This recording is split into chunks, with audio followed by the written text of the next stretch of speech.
Parlamentarios, Eduardo Neri les da la más cordial bienvenida a este conversatorio denominado Retrospectiva Presente y Visión a Futuro del Instituto de Estudios Parlamentarios Eduardo Neri. Y ya hemos presentado a los maestros quienes nos acompañan de este lado de la mesa en un inicio, pero quien va a estar moderando este conversatorio es el maestro Jesús Pastenes Hernández, quien nos va a dar una semblanza de cada uno de los exdirectores que nos acompañan de este instituto. Pero antes voy a permitirme leer una breve semblanza de nuestro moderador, el maestro Jesús Pastenes Hernández. El maestro Jesús Pastenes Hernández es profesor de educación primaria, licenciado en Derecho, titulado dentro de los 5 mejores promedios, catedrático en Historia Educativa por la Universidad Autónoma de Guerrero, tiene maestría en Derecho Público, maestría en Derecho Penal y maestría en Derechos Humanos. Por el Instituto de Mejoramiento y Capacitación del Poder Judicial del Estado de Guerrero, cuenta con una maestría en Medios Alternativos para la Solución de Controversias. Cuenta con distintos cursos, talleres, diplomados de distintos temas de interés social y académico. También cuenta con distintos méritos por excelencia académica, ya que obtuvo los mejores promedios en la licenciatura y en las maestrías cursadas. Fue ponente magistral en el Instituto Nacional de Ciencias Penales con sede en la Ciudad de México. Cuenta con una producción bibliográfica muy amplia, de las cuales mencionaremos algunas. Legislación Penal Básica, editada por el Congreso del Estado de Guerrero en el año 2002. Prontuario y glosario alfabetizado del Código Nacional de Procedimientos Penales, Prontuario Internacional de Derechos Humanos, Prontuario y glosario alfabetizado de la Constitución Política del Estado Libre y Soberano de Guerrero. Actualmente el maestro Jesús Pastenes Hernández se desempeña como asesor legislativo en el Congreso del Estado de Guerrero. Les pido un fuerte aplauso, por favor, para nuestro moderador. Y de esta manera le cedemos el uso de la voz para la conducción de este conversatorio. Muy buenos días, señoras y señores. Damos inicio al conversatorio institucional Retrospectiva, Presente y Visión de Futuro del Instituto de Estudios Parlamentarios Eduardo Neri. A nombre de la 54ª legislatura y específicamente del Instituto de Estudios Parlamentarios Eduardo Neri, agradecemos la presencia de todos y todas ustedes.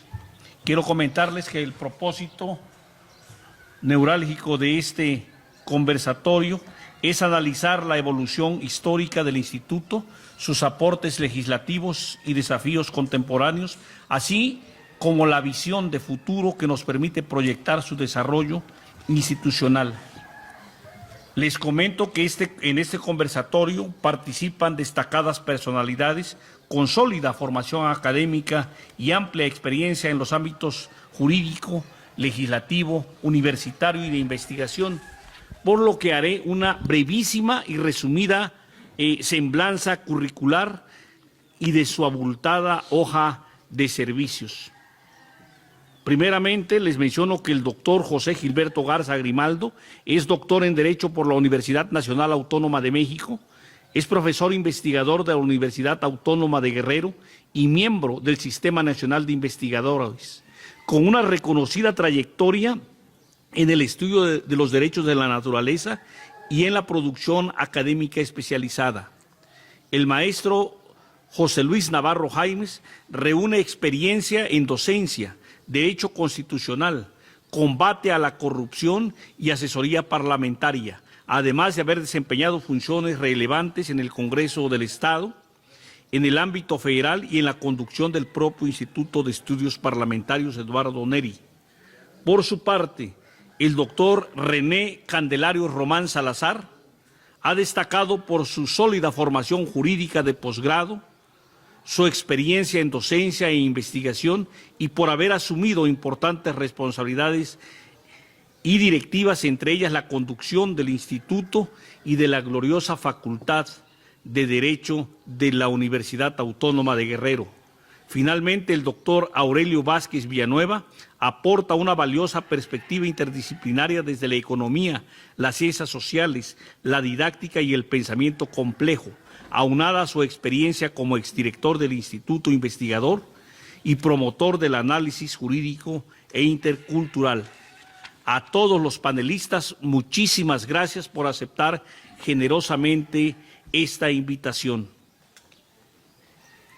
Quiero comentarles que el conversatorio se habrá de desarrollar en 3 rondas, donde se analizará por parte de los panelistas primeramente el propósito institucional, enseguida la retrospectiva y gestión y finalmente la visión que tienen a futuro de este instituto. Quiero comentarles que las reglas básicas serían las siguientes. Cada panelista dispondrá de cuando menos 3 minutos por intervención y su servidor estará atento al tiempo para favorecer la participación equilibrada y diálogo ordenado.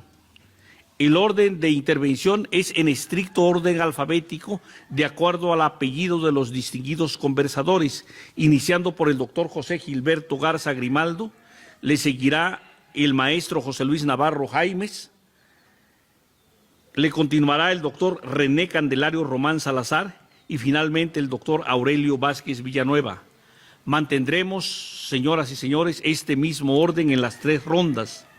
Al finalizar cada ronda, su servidor hará una breve recapitulación de las ideas principales para mantener el hilo conductor del conversatorio.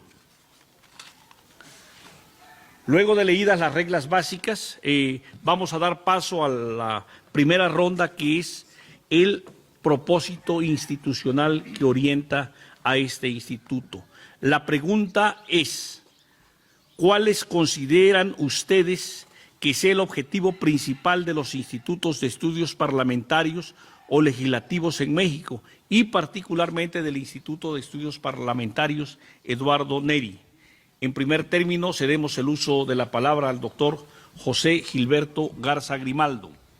Bueno, una respuesta muy sencilla, pero no bien fundamentada, sería, bueno, cada instituto tiene sus respectivos reglamentos y sus respectivas funciones. En algunos son diferentes, ¿no? Yo recuerdo haber asistido a un congreso de letrados parlamentarios que encabezaba Manuel González Oropeza, que en ese momento, siendo yo director de este instituto, él era el director del instituto en el Estado de México. Entonces vino gente de primerísimo nivel a nivel internacional y obviamente todos los directores de ese momento en México. Y una de las mesas era esta pregunta, ¿no? Entonces ahí recuerdo a una representante de Durango y decía que ellas llevaban los asuntos jurídicos, ¿sí? Casi una dirección jurídica. Escuché al estado de Morelos y decía que llevaba asuntos jurídicos y llevaba, hacía iniciativas al Congreso.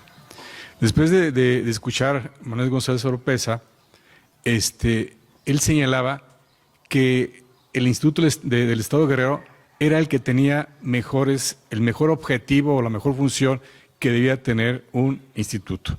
Ser un brazo operativo de investigación al servicio, obviamente, de los legisladores, pero ni que éramos direcciones jurídicas, ni éramos asesores de los diputados en cuanto a hacer iniciativas de ley. Sin embargo, los legisladores, ahí me tocó que un presidente del Congreso vino a decirme que quería un poco mayor de dinamismo para el instituto, para que le hiciéramos iniciativas a los diputados cuando ellos tienen, al menos ahí abajo, todo un grupo de operadores, digamos, encargados a hacer eso. Entonces, creo yo que las funciones, los objetivos centrales de los institutos, ser eso, ¿no? Operadores, el brazo investigador del Congreso sobre temas importantes que están pasando. Y creo que en mi etapa eso sucedió. Yo fui de los que promovimos los derechos de los indígenas, me refiero en cuanto a publicaciones, trayendo memorias, trayendo investigadores de la Ciudad de México, ¿verdad?, para ofrecer a los legisladores las opiniones o las ideas que tenían los expertos en ese momento. Síntesis, debe ser simplemente un órgano investigador que proporcione elementos a los diputados. Cedemos el uso de la palabra al maestro José Luis Navarro Jaimes. Sí, gracias, muy amable. Pues bueno, yo tuve aquí la oportunidad de estar un breve tiempo y me di cuenta cuando me invitaron a trabajar en el Congreso del Estado que espero no escucharme en un vituperio, que el Congreso del Estado necesitaba de insumos, de información verificable, información cierta, para que pudieran los legisladores o puedan hacer los legisladores leyes sustentadas en fuentes ciertas, verídicas, cuantificables además. Y cuando llegamos aquí al instituto nos dimos cuenta de que si bien esta es una bondad de una mente creativa como la del maestro Florencio Salazar Adame, ahora faltaba, y creo y estoy convencido que este instituto se necesita consolidarse, porque no está ofreciendo el servicio que dice la ley orgánica en su artículo, si no mal recuerdo, 211, 212 al 216, donde están sus atribuciones, que necesitan desarrollar todas esas atribuciones, y para que eso sea posible, decía el maestro Florencio, que le pidió al gobernador en turno que el Congreso del Estado fuera independiente en su autonomía en la cuestión presupuestal, pues precisamente lo que necesita este instituto, autonomía también presupuestal, para poder ejercer y desarrollar todo lo que nos podamos imaginar que este instituto puede dar, además de dignificar la vida laboral, profesional de los quienes aquí trabajan. Nada más, quiero recordar lo que hicimos aquí, brevemente, rápido, cómo convertir este instituto en protagonista, en un centro de protagonismo, de debate de las ideas, si aquí necesitábamos un espacio, si no obstante se tiene. Esta velaria precisamente veíamos que era una herramienta necesaria, un instrumento necesario, infraestructura, para que estos encuentros los tuviéramos como el que estamos teniendo en este momento. Me dieron 3 minutos y tenemos muchas cosas que decir, modestamente. Gracias. Concedemos el uso de la palabra al doctor René Candelario Román Salazar. Bien,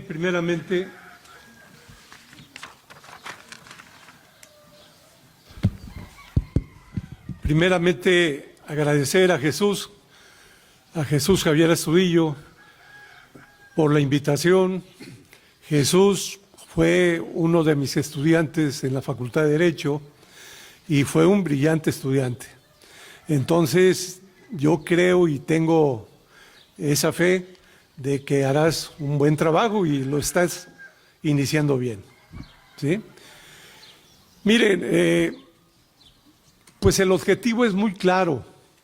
Ya lo señaló nuestro maestro Florencio Salazar: investigar, divulgar y de alguna manera capacitar, ¿sí?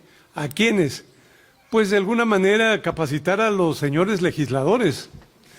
Ya de manera anecdótica, el maestro Florencio señaló que un alcohol con alacranes pudiera quitar la falta de cultura, ¿no?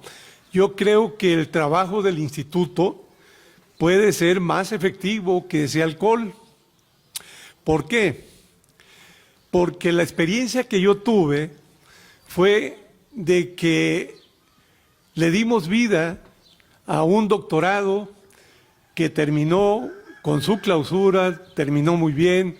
Tengo entendido que la mayoría ya se titularon, pero la idea de ese doctorado era generar investigadores, ¿sí?, comprometidos con el instituto para que estos realizaran investigación parlamentaria. No elaborar iniciativas, porque ya lo dijeron mis compañeros, definitivamente los diputados cuentan con todas las herramientas, no para generar, sino para que les generen las iniciativas. Y ese es el grave problema que tiene, digamos, o ha tenido las legislaturas en su mayoría.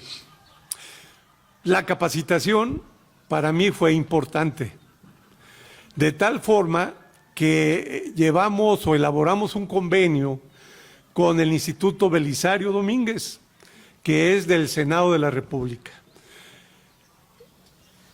Aquí tenemos una experiencia que la voy a decir porque es la realidad que estamos viviendo. En ese diplomado estuvieron, si no mal recuerdo, 150 personas de diferentes ámbitos. Pero ¿saben cuántos diputados asistieron al diplomado? Un diputado. Yo no sé, Jesús, si invitases a los diputados. ¿A quién tenemos presentes? A una diputada suplente. Eso nos marca una realidad. ¿De qué? De que los mismos legisladores no le dan importancia a su conocimiento para estar preparados y crear leyes. Gracias. Agradecemos su valiosísima intervención y cedemos el uso de la palabra al doctor Aurelio Vázquez Villanueva. Gracias. También quiero agradecer la invitación que se nos hizo para participar en este evento. Pero vamos a iniciar. Gracias por la invitación y saludos a los participantes de hoy. En general, podemos partir de una idea de que los institutos a nivel nacional tienen diferentes trayectorias, funcionamiento, organización, especialización, pero tienen algo en común, que dependen de las comisiones que se establecen en el Congreso, que son controlados por los partidos políticos. Por lo tanto, los institutos al final se convierten en un espacio de cuotas de repartición de los partidos que se mueven dentro del Congreso. Y eso de alguna manera se limita su funcionamiento. Frente a esta situación, ¿qué es lo que nosotros planteamos? En lo particular, y creo que vamos a coincidir en lo que estamos comentando. En su momento vamos a esclarecer otras cosas, pero propongo lo siguiente. Los institutos deben ser órganos dedicados a generar estudios de alto nivel, capacitar a los legisladores y proveer de datos técnicos. No se está haciendo. ¿Por qué no se hace? El problema no está acá, el problema está allá. Segundo, los institutos deben ser órganos técnicos para auxiliar a los congresos, para generar investigación imparcial y análisis de impacto para la toma de decisiones. Esto tiene que ver con las iniciativas. Tercero, necesitan independencia y presupuesto adecuado. El corporativismo es un viejo problema político mexicano, nadie escapa a esa tentación. 4. Atender de manera prioritaria la profesionalización y carrera en el servicio parlamentario.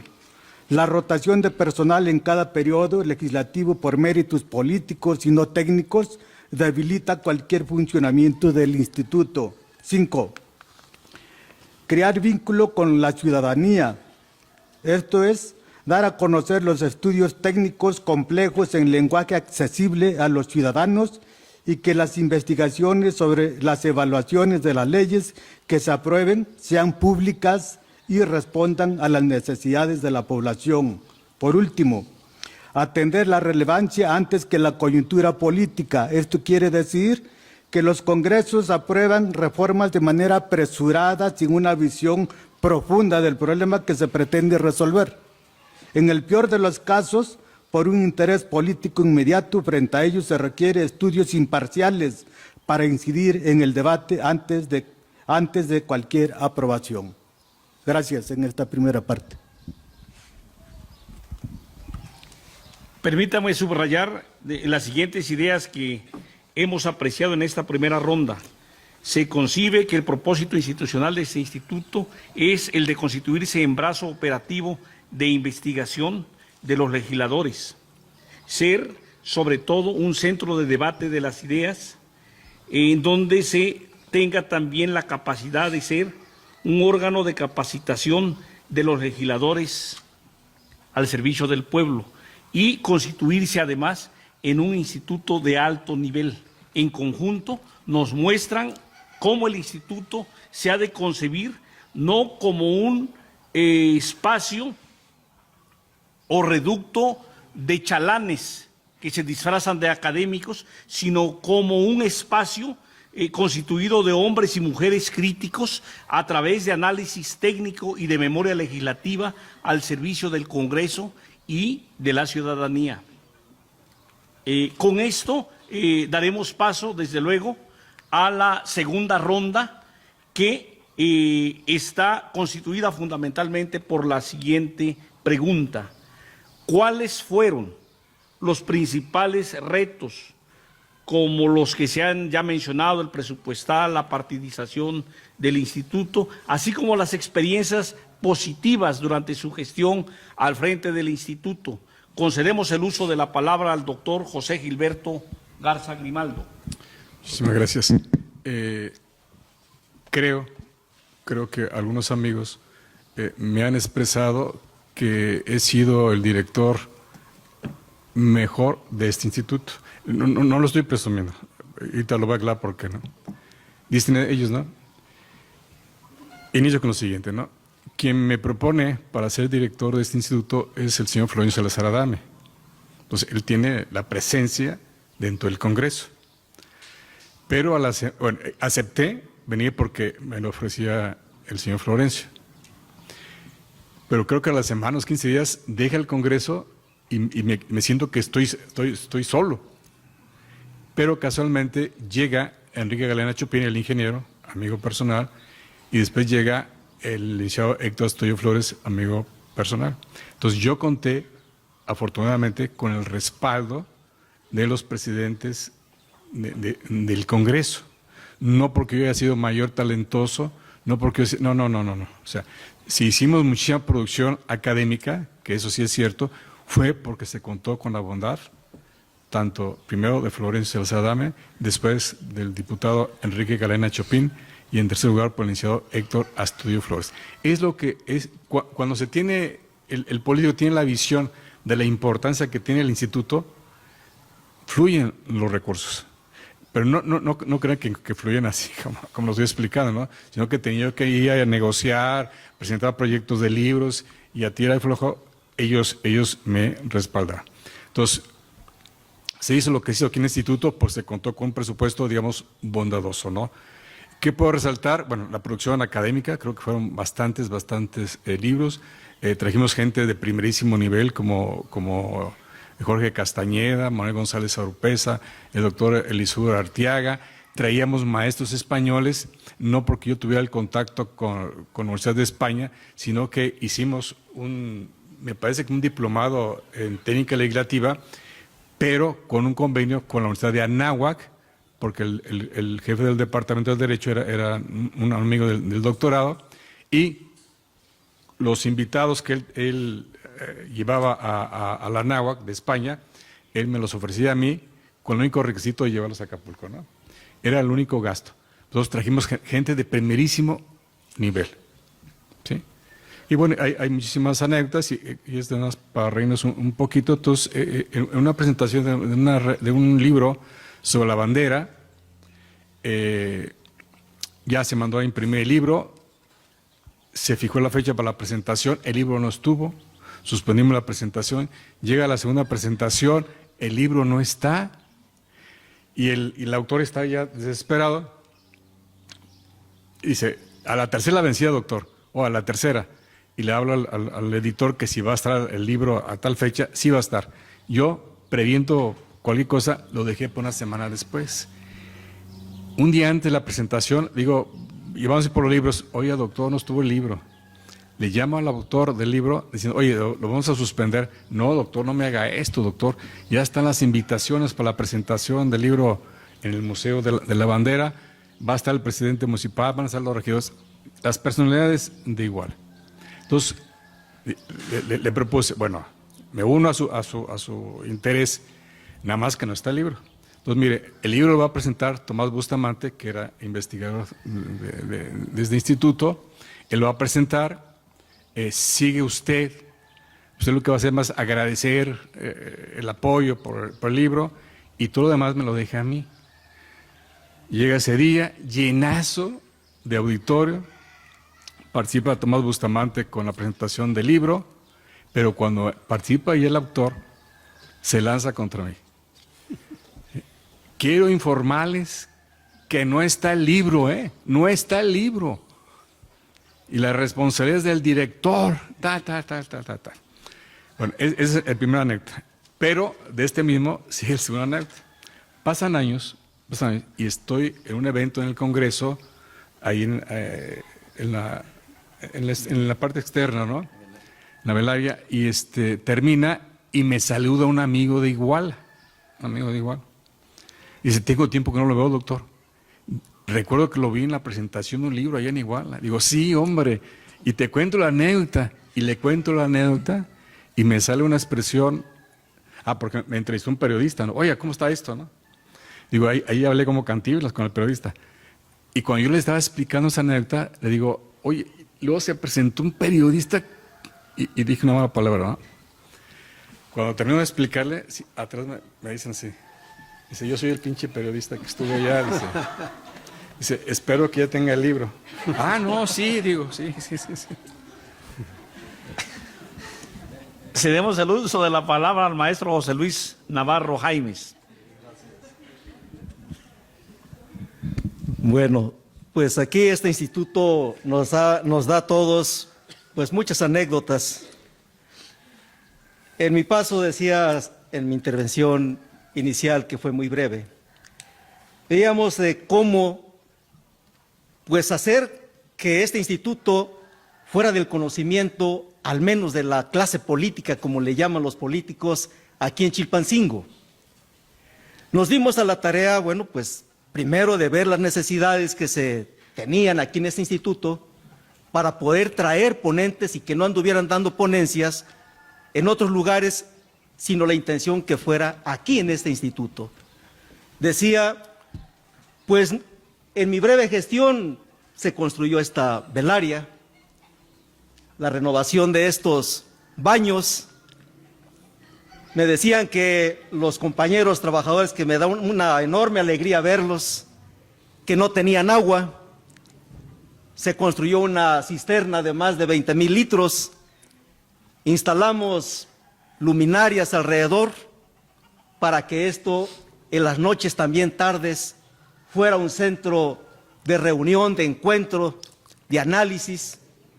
Y pasando a la cuestión esencial, a mí me llamaba la atención, o me sigue llamando la atención, que las más o menos 134 leyes, los que son aquí peritos en la materia, estudiosos del tema del derecho constitucional, esas 134 leyes más 11 leyes orgánicas, 7 códigos que forman el marco jurídico de Guerrero.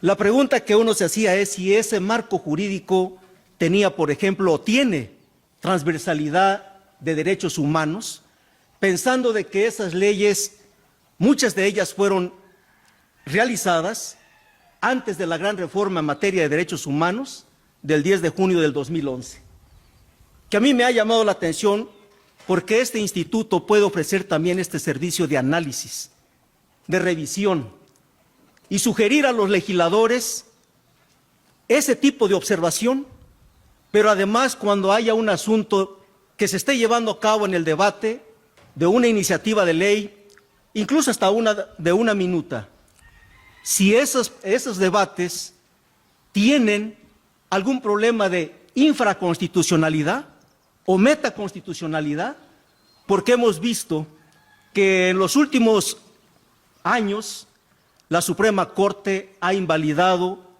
asuntos que este Congreso, que este Parlamento ha aprobado. Y creo que este instituto puede ofrecer ese portafolio de análisis y advertir al legislador que cierta norma que tiene en el escritorio o en el debate de la tribuna puede estar incurriendo en ese problema de metaconstitucionalidad. Lo que observaba aquí en este instituto es de que sí, efectivamente, con esas carencias que se tienen, se pueden hacer muchas cosas si hay voluntad de carácter político, desafortunadamente, cuando el debate también en el Parlamento no solamente debe de versar en temas políticos, sino en el debate de la norma jurídica. Como dicen los diputados, es cuanto. Concedemos el uso de la palabra al doctor René Candelario Román Salazar, maestro. Doctor. Sí, no te preocupes. Bien, ¿cuáles fueron los retos? Tuvimos varios retos, pero yo creo que el reto principal es el de los compañeros ahora directores. No creo que hayan sido de los ex directores, porque el reto principal es la falta de presupuesto.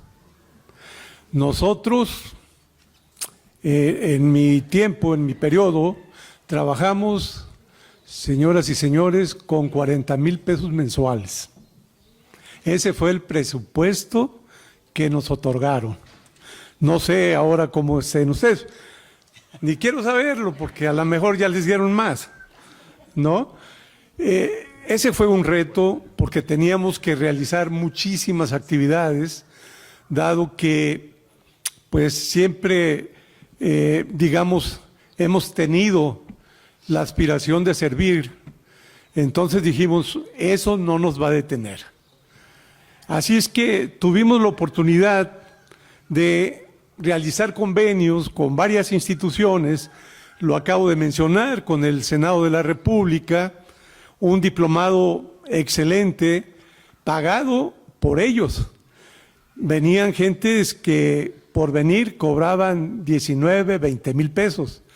Eso lo pagaba el Senado. Nosotros no podíamos más que darle la atención de un alojamiento sencillo y quizás una cena, ¿no? O un desayuno. ¿Por qué? Pues no teníamos. Aún así, logramos convenios importantes con diferentes instituciones, como el Tribunal Electoral, donde se llevaron conferencias, seminarios, talleres, diplomados, cursos de capacitación, actividades culturales y académicas, sobre todo tratando de acercarlas a la población. Ya no a los diputados, porque ya en el diplomado nos habían demostrado que ellos ni sus secretarios, ¿verdad?, tenían interés de capacitarse. Otro reto fue tener imaginación para enfrentar la pandemia. Nos tocó la pandemia y pues una gente que no tuviera interés de servir, pues no le iban a decir nada si se quedaba sentado, ¿sí?, sin producir absolutamente nada. No, nosotros buscamos la manera de contactar organizaciones nacionales y organizaciones internacionales. Tuvimos varias conferencias, incluso diplomados, con personas de Colombia, de Ecuador, de Argentina, de Venezuela y, ¿por qué no?, de la misma Ciudad de México, donde nos ayudaron, nos apoyaron varios maestros de alta calidad. Eso no nos detuvo, de tal manera que pues yo quisiera hacer un comentario en el sentido de que si alguien está cerca de un diputado, ¿verdad?, tratar, o diputadas, ¿no?, tratar de convencerlos de que al instituto le autoricen mayor presupuesto, porque con el presupuesto que se nos otorga o se nos otorgó, pues necesitamos de mucha imaginación. Adelante. En uso de la palabra, el doctor Aurelio Vázquez Villanueva. Gracias. Es muy interesante este tema. Cada quien vivió situaciones específicas. En el caso nuestro, tomando en cuenta el periodo 2012-2015, en ese lapso se llevó a cabo la reforma integral de la Constitución Política del Estado de Guerrero. Esa fue la actividad central que nosotros tuvimos en esa ocasión. Y creo que hubo un aprendizaje muy importante, pero antes, esa iniciativa la mandó el gobernador al Congreso y el Congreso iba a organizar foros regionales y ya habían elaborado un borrador, un cartel para realizar las programaciones, y nos dimos cuenta que nosotros no estábamos, el instituto no estaba. Inmediatamente fuimos a ver a la presidenta de la Comisión de Estudios Constitucionales y Jurídicos y planteamos la necesidad de nosotros participar. Y a raíz de eso se nos pidió elaborar una metodología o ruta crítica, y que nosotros trabajamos en 3 etapas.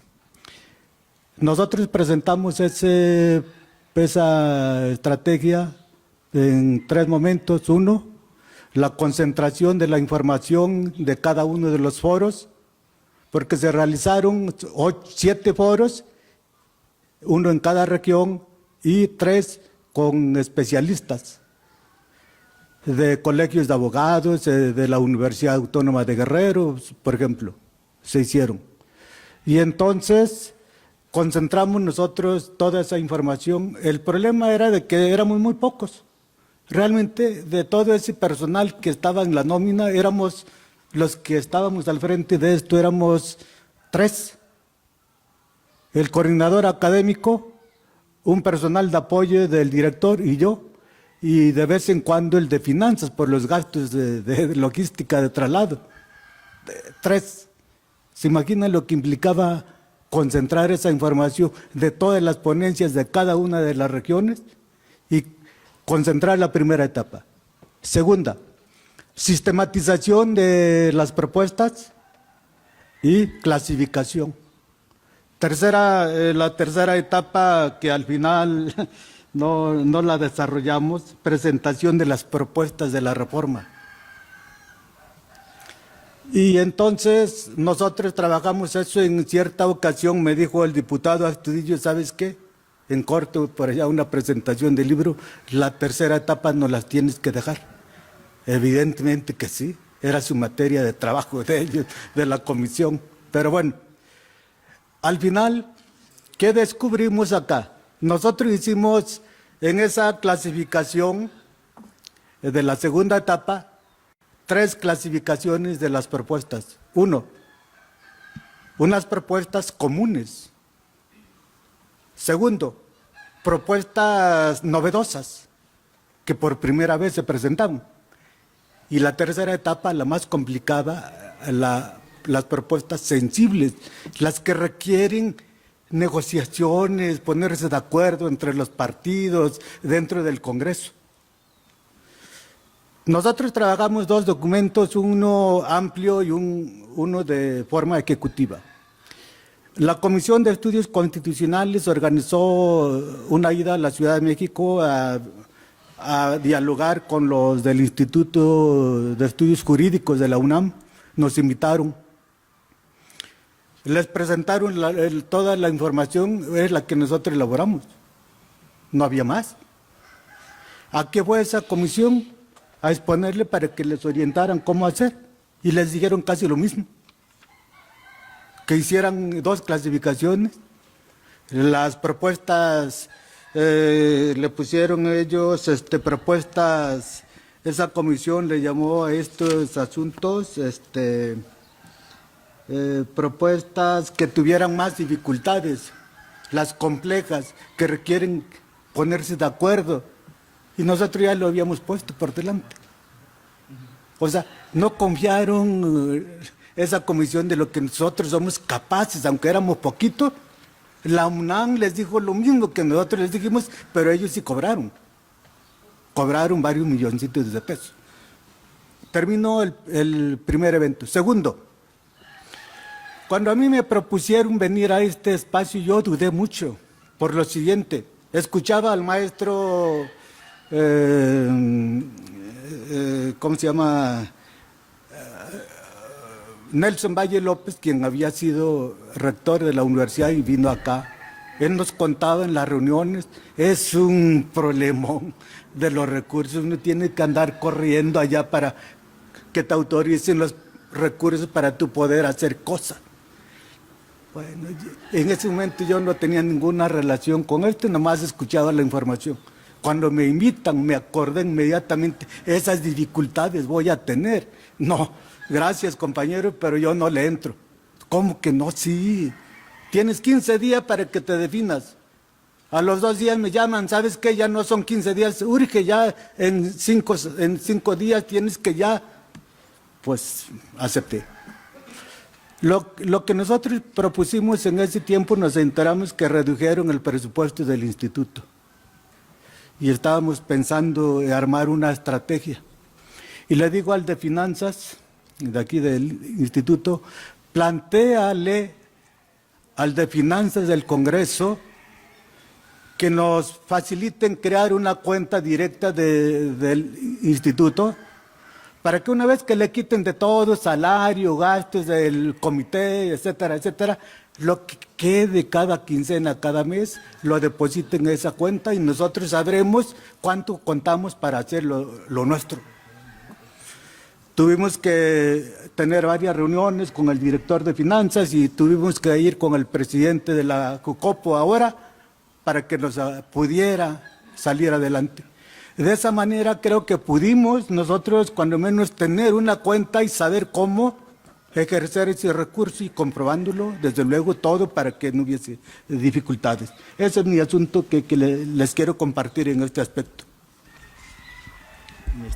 Pues no cabe duda que la experiencia es conocimiento. Aquí hemos escuchado cómo las satisfacciones positivas que han tenido desde el respaldo institucional, la amplia producción académica, la gestión incisiva de los apoyos institucionales, algunos desafíos como las propias urgencias, la necesidad de popularizar este instituto, la dignificación de este espacio, las cuestiones presupuestales y cómo hacer frente a situaciones de salud pública como la pandemia.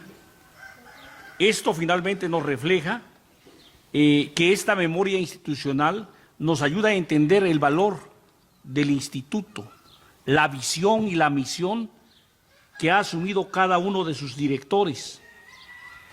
Y como dice Carlos Gardel allá en su canción de Cuesta Abajo, porque cada director, en cada actitud que entregaba, lo hacía entregando pedazos de su corazón. En cada uno de los distintos momentos históricos en que fungieron como directores y a lo largo y ancho de las legislaturas que han transitado por el honorable Congreso del Estado. Vamos a dar paso entonces a la tercera ronda que se denomina visión de futuro. Y la pregunta es, ¿qué retos visualizan en la actualidad y hacia el futuro para el Instituto de Estudios Parlamentarios y qué recomendaciones harían para fortalecerlo? Cuentan ustedes, insisto, con 3 minutos para que nos hagan el favor de responder a esta interrogante. Doctor Garza Grimaldo, por favor. Bueno, me parece que en el presente presupuesto, en el futuro presupuesto, ¿sí? Porque no podemos comprometernos a hacer actividades si no sabemos con qué presupuesto contamos. Lo que decía el maestro Florencio de todos esos metas que tienen los institutos, sí pues, pero si no tenemos presupuesto, no tenemos el presupuesto, digamos, nada más por un ejemplo, Jesús, los consejeros ahí del Instituto de Estado de México, el doctor Oropesa les daba por cada sesión una onza de plata, que eran 500 pesos, 1000 pesos creo, ¿no?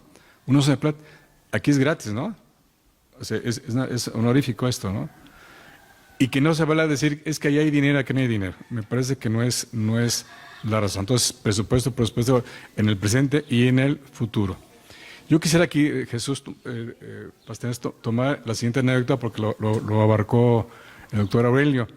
Se me acercó un diputado, el diputado, ay, se me fue el nombre, Roberto Heredia. Me dice, oye, doctor, ¿podemos hacer una nueva constitución? No. ¿Por qué no? O sea, no se puede hacer una nueva constitución. En el año 2000 se hace la nueva constitución en Veracruz, ¿no? Pero rompiendo con todas las reglas técnicas y jurídicas que los maestros de constitucional se mantenían, ya que la Constitución únicamente se puede adicionar o reformar. Y ahí pusieron una trampita interesante que la avaló la Suprema Corte de Justicia de la Nación. Cito esto porque cuando se hace el proceso de la reforma constitucional aquí en el Estado de Guerrero, yo proponía los derechos de naturaleza. Y todos, cuando yo proponía, decía, si iban a estar, si iban a estar, si iban a estar, y me yo con la idea de que iban a estar. Cuando tengo en mi mano la iniciativa, no están los derechos de naturaleza. Le llamo al licenciado Astudillo y dice, oye, pero es que no lo aceptaron, no lo quisieron. Entonces, en ese momento dije, oye, si quieren traspasar la historia y incluyen los derechos de naturaleza, dice, vente para acá. Ya. Y se metieron, pues. Eso es lo que me interesaba. Y después ya cuando la aprueban, digo, ahora sí voy a leer la Constitución, ¿no? Empiezo a leer y me doy cuenta que carece de la sala constitucional. Siento eso porque que sea una de las ideales y metas que tenga el instituto de impulsar la sala constitucional en el estado de Guerrero. Son más de 22 estados que tienen salas constitucionales y Guerrero no tiene. Por eso cuando hablo del estado de derecho digo, en Guerrero no hay estado de derecho, no hay sala constitucional. No hay un órgano que controle los actos de gobierno del estado de Guerrero. Y los diputados y el gobierno está feliz y contento. Entonces, que sea una meta. Y la segunda meta, digamos, más en el futuro, es de que se expida y que sea una propuesta aquí de este instituto, se expida la ley reglamentaria de los derechos de la naturaleza. Dar ese paso, aquí Florencio resaltaba mucho, miren lo que hicimos sobre los derechos humanos, miren los derechos humanos. Bueno, pero yo no veo de los derechos animales y no veo de los derechos de la naturaleza. Entonces, que ahora la variante, no es de que dejes de abandonar esto, ¿no? Lo antropocéntrico, ¿no? Sino que también abarques ahora la nueva visión del derecho, que es el ecocentrismo. Que esa sea, digamos, la nueva meta del instituto. Gracias. Cedemos el uso de la palabra al maestro José Luis Navarro Jaimes. Pues bueno, referir también de que en mi gestión tuve la oportunidad de que se gestionaran poco más de 20 maestrías, todas gratuitas, producto de convenios que aquí firmamos en esta sede. Aquí estuvo el presidente del Instituto Nacional de Administración Pública, el INAP. Aquí estuvo el rector de la Universidad Autónoma de Guerrero. Aquí estuvo el presidente del Poder Judicial. Y aquí estuvieron varias personalidades que vinieron a dar conferencias con sus conocimientos especializados. Tuvimos la oportunidad, producto de estos convenios, que más de 160 trabajadores del Congreso del Estado tomaran un diplomado, un curso. Igual también quedaron pendientes varios instrumentos de apoyo entre la Universidad de Anáhuac, el TEC de Monterrey, etcétera, etcétera. Con el Poder Judicial pudimos concretar 7, 9 maestrías sobre mediación. Eso es en cuanto a lo que tuvimos la suerte de poder lograr en muy breve tiempo. Bien, este instituto debe de ser rescatado. Su esencia ya nos las explicaron hace un momento con el maestro Florencio Salazar. Por eso yo creo que este instituto debe de ser dotado del REBOE para poder impartir cursos, estudios de grado académico.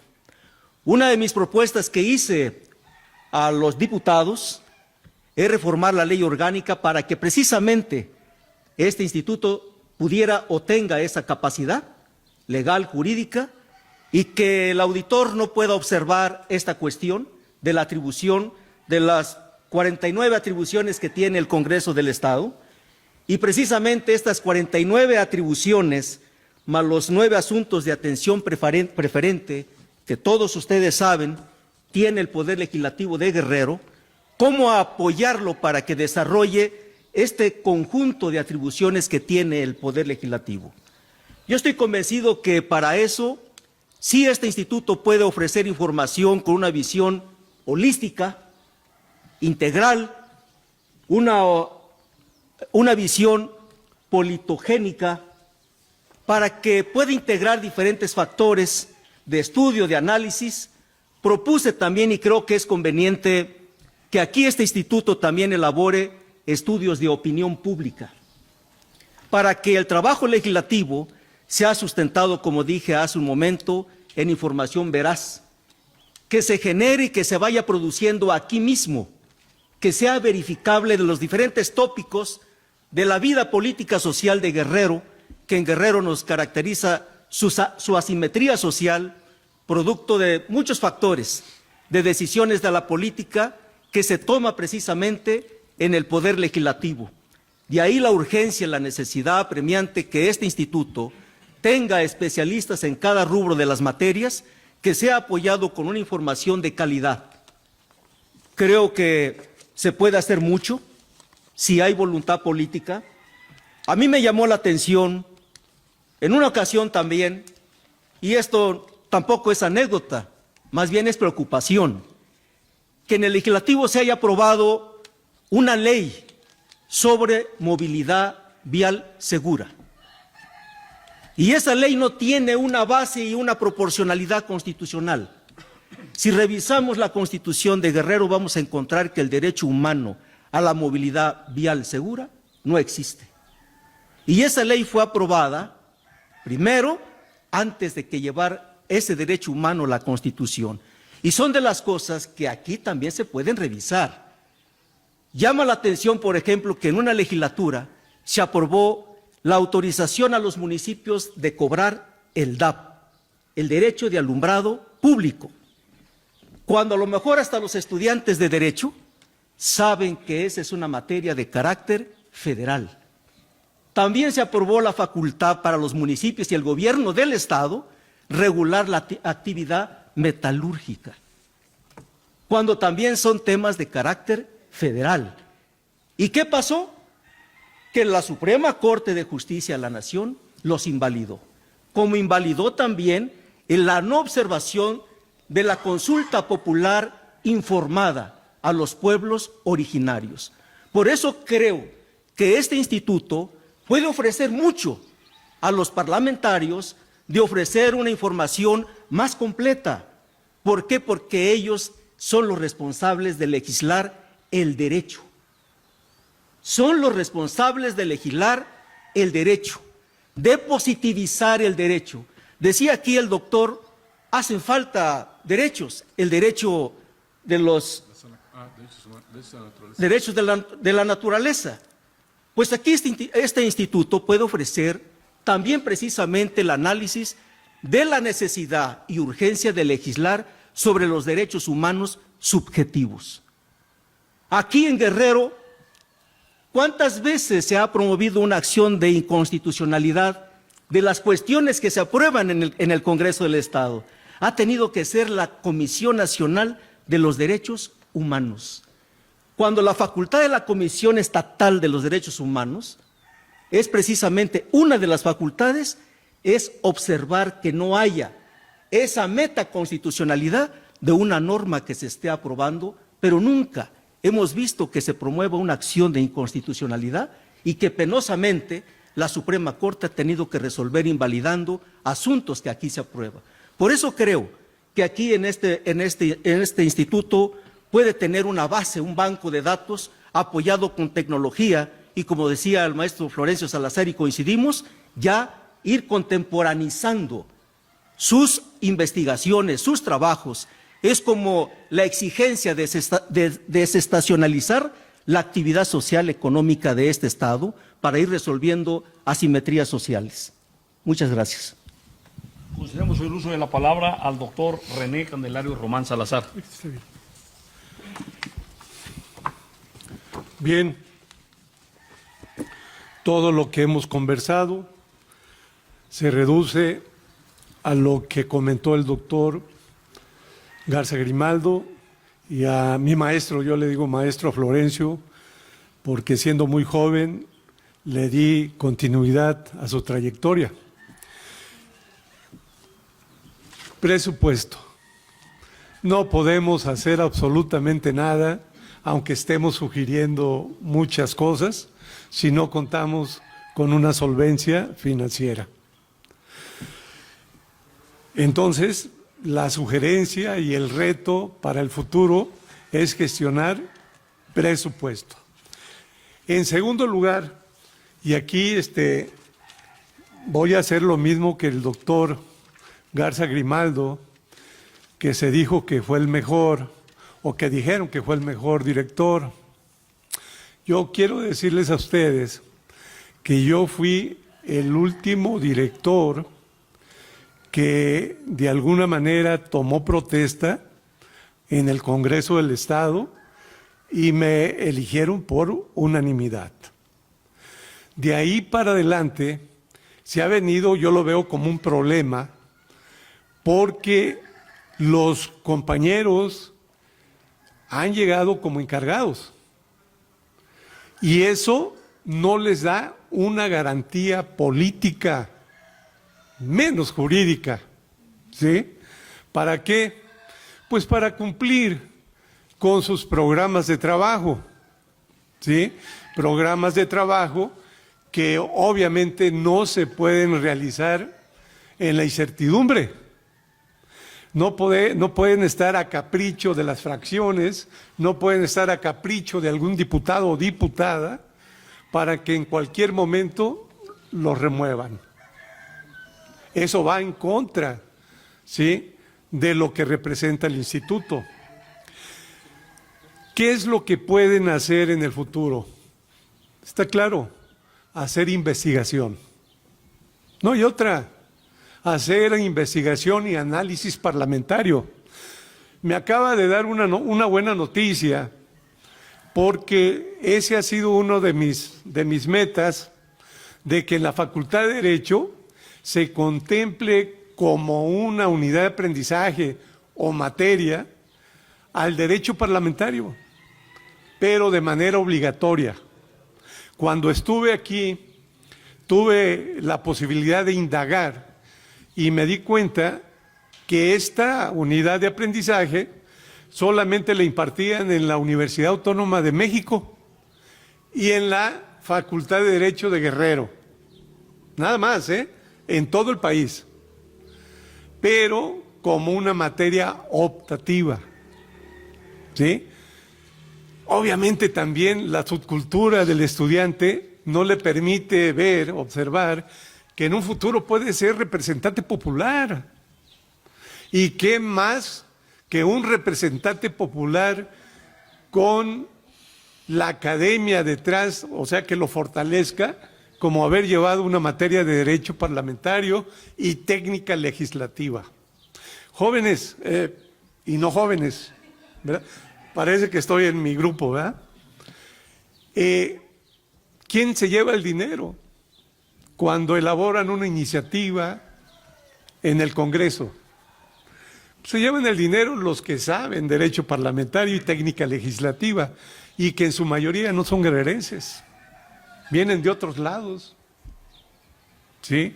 Entonces, ¿por qué no procurar que los egresados de las maestrías que se tuvieron aquí en el instituto y del doctorado se les invite para venir a hacer investigación?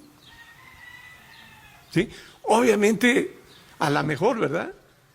Yo no lo haría, pero a lo mejor dicen, bueno, pues sí, pero ¿cómo me vas a estimular? ¿No? Pues para eso es el presupuesto.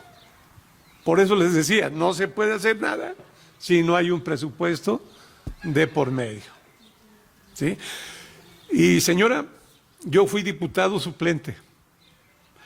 Yo posteriormente, a propuesta de don Florencio Salazar, después estuve como diputado propietario, ¿sí? Entonces la entiendo, perfectamente. Ojalá tengan ustedes la oportunidad de estar cerca de algún diputado, de alguna fracción, para hacerles ver la importancia de este instituto.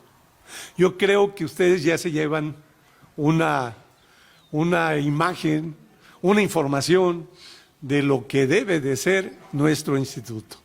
Y digo nuestro instituto porque pues yo soy guerrerense, ¿sí? Y de alguna manera me toca una partecita, ¿sí? Entonces, yo termino con eso, pero sobre todo agradecer a ustedes su presencia, ¿verdad? Mi profundo agradecimiento por haberse quedado. No es fácil, después de escuchar tantas tonterías que a veces decimos, o tanto tiempo, ¿no? Estar sentado. Yo les doy las gracias por habernos escuchado. Doctor Aurelio Vázquez Villanueva, le agradecemos sus comentarios. Ya vamos a terminar, ¿eh? Voy a resumir las propuestas. Coincidimos, seguimos coincidiendo, se requiere una independencia presupuestal. Asumir e impulsar el ejercicio de la técnica legislativa, que los integrantes del Poder Legislativo no solo lo legitimen mediante los nombramientos, deben verlo como necesario para su función de legisladores. Y agregamos unas propuestas. Se requiere independencia técnica y apartidista. Esto implica blindar los dictámenes y el análisis de la agenda política o partidista, al garantizar que el personal de investigación mantenga un rigor científico y objetivo. Segundo, mejora de la técnica legislativa, esto es, superar las dificultades añejas del sistema jurídico mexicano que se caracteriza por diseños legislativos redundantes y contradictorios en muchas de las veces. 3. Implementar el Parlamento abierto. Esto implica hacer que la información, la documentación de control parlamentario y el trabajo de investigación de comisiones sean accesibles, transparentes y comprensibles para todos los ciudadanos. 4. Uso de nuevas tecnologías. El uso de las herramientas de la inteligencia artificial para eficientar la investigación parlamentaria, estandarizar bases de datos documentales y modernizar los sistemas de consulta pública de control interno. Y 5. Capacitación continua y profesionalización. Pero esto pareciera ser para un mundo que todavía no existe, muy complicado de hacerse, pero hay que ponerlas aquí para que quede en constancia, a ver si algún legislador lo llegara a escuchar. Vean lo siguiente, el comité de este instituto debiera de estar, si no todos del pleno, pero uno cuando menos, para que se den cuenta que están pensando, planteando. Y espero que no suceda lo que a mí me sucedió. Hicimos un evento académico y uno de los presentadores hizo una crítica en general a los diputados y en particular al comité, y nos publicitaron en el sur y ya vinieron cosas que tuvimos que torear para calmar las cosas. Propuestas en específico. 1. En primerísimo lugar, otorgar el nombramiento de director y no encargado, porque eso va en contra del propio reglamento del IEPEN y del comité del IEPEN. No se necesita más explicación. 2. Aumentar el presupuesto del IEPEN. 3. Dotar de equipamiento técnico y de comunicación necesarios. 4. El IEPEN debe contar con un cuerpo de académicos profesionales para que pueda realizar cabalmente sus funciones de estudios parlamentarios. 5. Cualquier iniciativa de reforma debe estar sustentado en un estudio profundo de esa necesidad. Eso debe hacerlo el IEPEN. Para que eso sea posible necesita más personal profesional y más presupuesto. 6. Aprender de otros institutos donde todas las reformas aprobadas se actualizan constantemente en línea e incorporan las nuevas iniciativas aprobadas. Guanajuato estaba cuando me tocó estar, vimos que tenía mucho avance en este aspecto. Por último, el IEPEN debe contar con un mecanismo flexible para acceder a sus recursos para realizar sus actividades, un poco como la propuesta que les hice, una cuenta propia para acceder directamente a eso se refiere esta última propuesta. Pues igualmente gracias por escucharnos y invitarnos a esta mesa para compartir nuestras propuestas, comentarios y preocupaciones. Muchas gracias. Como podemos apreciar en cada una de las respuestas, desde el impulso de la Sala Constitucional, la urgencia porque desde este instituto se pueda solicitar la expedición de la ley reglamentaria de los derechos de la naturaleza, el deseo de que este instituto vuelva a su origen, el deseo también de que siga intensificando sobre los estudios de opinión pública, evitar precisamente la partidización de estos espacios, asegurar el presupuesto suficiente para que ese instituto pueda hacer con dignidad su trabajo, la seguridad de sus directivos, evitando la indecisión precisamente en la toma de decisiones por la volatilidad en la que se encuentran, dan testimonio precisamente que hacia dónde podríamos encaminar precisamente este instituto en su siguiente etapa. Antes de dar paso al diálogo e intercambio de ideas con el público, os vamos a ofrecer una ronda breve de comentarios y le pediría a cada uno de los panelistas nos hiciera el favor de que en un minuto pudieran concretizarnos prácticamente sus comentarios finales. Doctor Garza Grimaldo, por favor. Estos modelos de Instituto de Estudios Parlamentarios o legislativos o de estudios legislativos se están consolidando a nivel nacional, y la información que me llega a mí es de que para el cumplimiento de esas tareas que les tienen asignadas sufren igual que el Estado de Guerrero de presupuesto. Me parece que en ese momento en que yo era director, creo que gozaba de un excelente presupuesto el Estado de México, donde estaba el doctor González Oropesa, quien tuvo, por cierto, integrantes de su consejo, gente de primerísimo nivel, como Emilio Rabasa, el hijo, ¿no? Entre otros grandes personalidades que le permitían tener una facilidad de realizar sus actividades. Me parece que este instituto no debe de partidizarse, debe ser lo que dice su reglamento, un órgano desconcentrado técnico y autónomo. El momento en que se partidiza, deja de ser autónomo y los compromisos que tiene no los va a poder cumplir porque va a estar al servicio del partido que lo asignó. Don José Luis Navarro Jaimes, por favor, le suplicamos sus consideraciones finales. Sí, muchas gracias. Pues reiterar de la necesidad de que este instituto termine de consolidarse. A pesar de sus 27 años que tiene de vigencia, ya lo hemos escuchado y hemos coincidido, que sigue careciendo de muchas